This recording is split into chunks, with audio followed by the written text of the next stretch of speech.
For more than 55 years, no human has traveled farther from Earth than 3 astronauts who were never supposed to set a record. In April 1970, the crew of Apollo 13 swung around the far side of the Moon after an explosion nearly ended their mission. At their farthest point, they reached 248,655 miles from Earth, a distance no one has surpassed since. Now Artemis II is preparing to cross that line on purpose.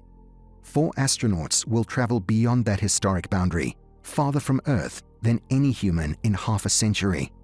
But distance is only part of the story. The real challenge begins when Earth starts to disappear, and there is no way back except forward. But the record itself was never meant to happen. Apollo 13 launched on April 11, 1970 with a simple goal: land at Frau Maurer crater and return home. 2 days later, an oxygen tank exploded. The spacecraft was crippled. The lunar landing was cancelled. Survival became the only mission. With power failing and oxygen running low, Mission Control made a risky decision.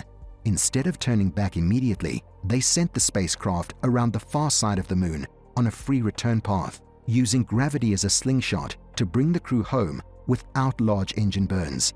That emergency maneuver pushed Apollo 13 farther from Earth than any human had ever traveled. On April 14, 1970, at 7:21 p.m. Eastern Time, the crew reached 248,655 miles from home, a record born from disaster, and no one has broken it since. So if humans reached that distance in 1970, why did they stop? After Apollo 17 returned in December 1972, the Moon program ended. The space race was considered won. Budgets were cut, political focus shifted, and the urgency that once fueled lunar missions faded. For the next 5 decades, astronauts stayed close to Earth. Skylab, the Space Shuttle, and the International Space Station kept crews just a few hundred miles above the surface. It was safer, faster, and far easier to support. But beyond low Earth orbit, everything changes. Radiation levels rise, communication delays grow, rescue becomes impossible. The systems, skills, and experience needed for deep space slowly disappeared.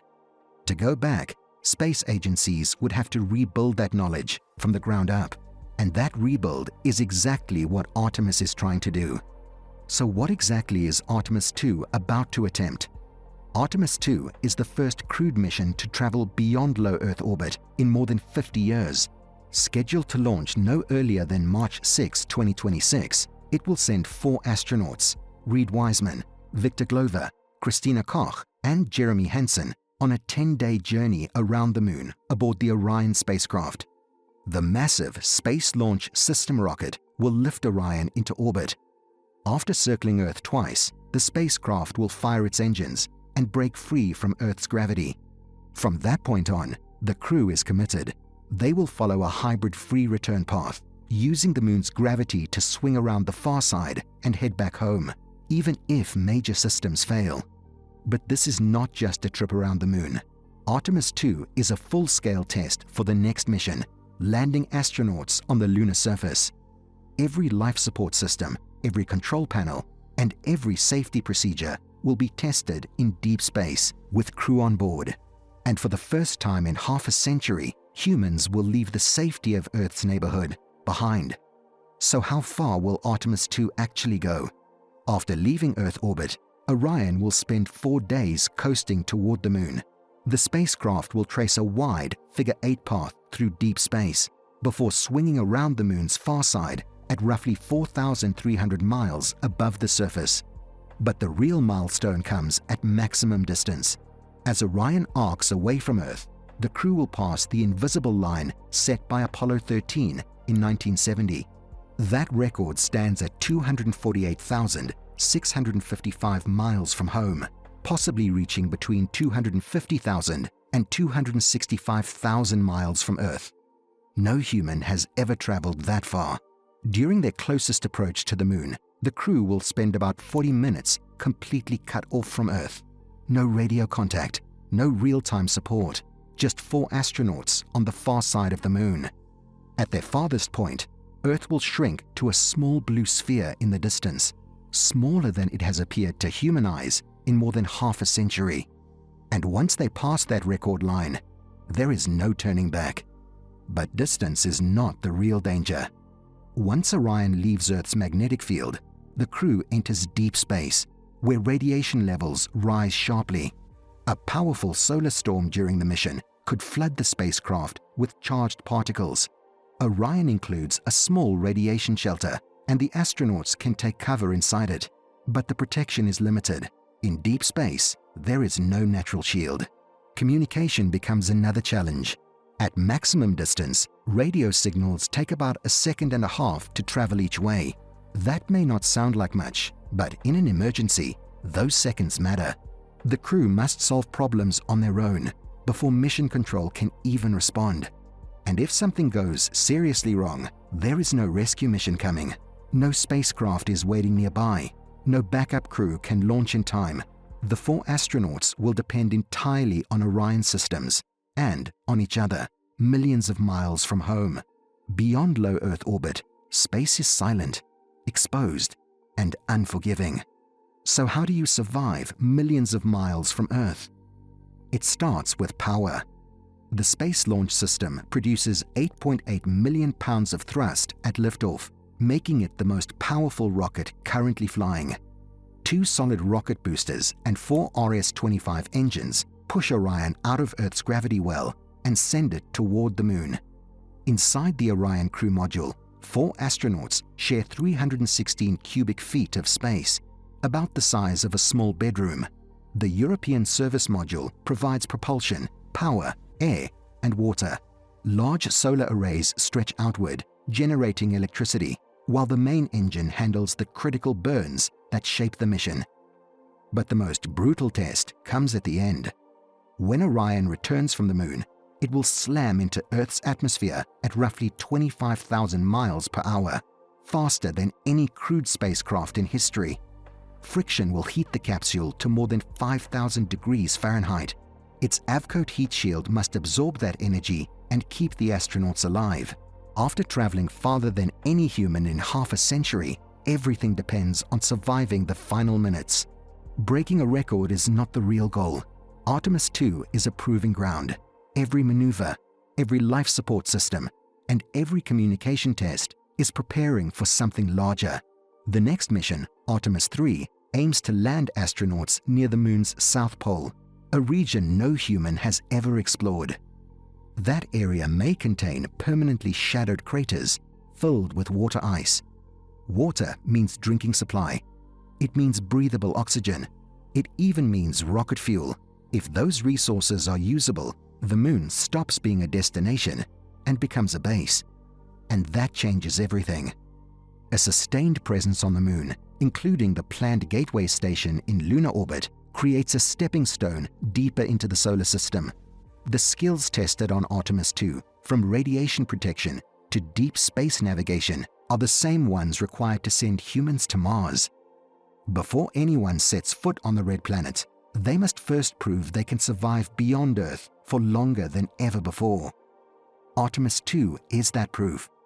4 astronauts will carry this mission beyond Earth. Commander Reed Wiseman brings 165 days of space station experience and a background as a Navy test pilot. He will guide the spacecraft through the most complex flight profile attempted since the Apollo era, responsible for every major decision once Orion leaves Earth behind. Pilot Victor Glover has already flown in space aboard Crew 1. On Artemis II, he will make history as the first person of color to travel beyond low Earth orbit. During the most critical phases of flight, he will manage Orion's navigation and control systems, the moments where precision matters most. Mission specialist Christina Koch holds the record for the longest single spaceflight by a woman, 328 consecutive days in orbit. Now she becomes the first woman to venture beyond Earth's protective boundary, into deep space. Mission specialist Jeremy Hansen represents the Canadian Space Agency. When Artemis II crosses that record line, he will become the first non-American to travel beyond low Earth orbit. Each astronaut brings experience. Each carries history. and together they will push humanity farther than it has gone in more than half a century. This is not the first time humanity has taken careful steps toward the moon. In December 1968, Apollo 8 became the first crewed mission to leave Earth orbit and reach lunar distance. Frank Borman, Jim Lovell, and William Anders circled the moon 10 times, proving humans could travel that far and return safely. 5 months later, Apollo 10 rehearsed the landing. The crew descended to within 9 miles of the lunar surface before turning back. It was a full-scale test, everything except the final step. Only after those missions proved the hardware and procedures worked did Apollo 11 attempt the landing. Artemis is following the same path. Artemis I flew uncrewed in November 2022, testing the rocket and spacecraft in deep space. Artemis II adds the crew, pushing humans back beyond low Earth orbit. Artemis III will attempt the landing only after every system has been proven under real conditions. History shows that returning to the moon is not about a single launch. It's about building confidence, one mission at a time. And Artemis II is the step that makes the next one possible. The moon is not just a destination, it's a proving ground. Only 3 days away, it is close enough to reach, but far enough to expose every weakness in a spacecraft and crew. Operating around the moon forces astronauts to manage radiation, communication delays, and long periods without resupply. These are the same challenges any mission to Mars will face. But the moon may offer something more than experience. Near its south pole lie permanently shadowed craters that could contain vast reserves of water ice. Water means life support. It means breathable oxygen. It can even be turned into rocket fuel. If those resources can be used, the moon becomes more than a place to visit. It becomes a launch point. And this effort is not being carried by one nation alone. International partnerships built through Artemis are shaping how countries will explore space together for decades to come. The moon is the test, Mars is the goal, and Artemis II is the step that reconnects them. For more than 55 years, 3 astronauts from Apollo 13 have held a record they never meant to set. Jim Lovell, Fred Hayes, and Jack Swigert were not chasing distance, they were fighting to survive. Their emergency trajectory carried them 248,655 miles from Earth, farther than any human before or since. Now that line is about to be crossed on purpose. Artemis II will send 4 astronauts beyond that invisible boundary, farther from Earth than anyone has traveled in half a century. But this time, the mission is not about survival. It is about return. Return to deep space. Return to the moon. Return to the path that leads to Mars. When Orion passes that record distance, it will not just break a number set in 1970. It will end a 55-year pause in human exploration. And once that boundary is crossed, deep space will no longer be history. It will be present tense.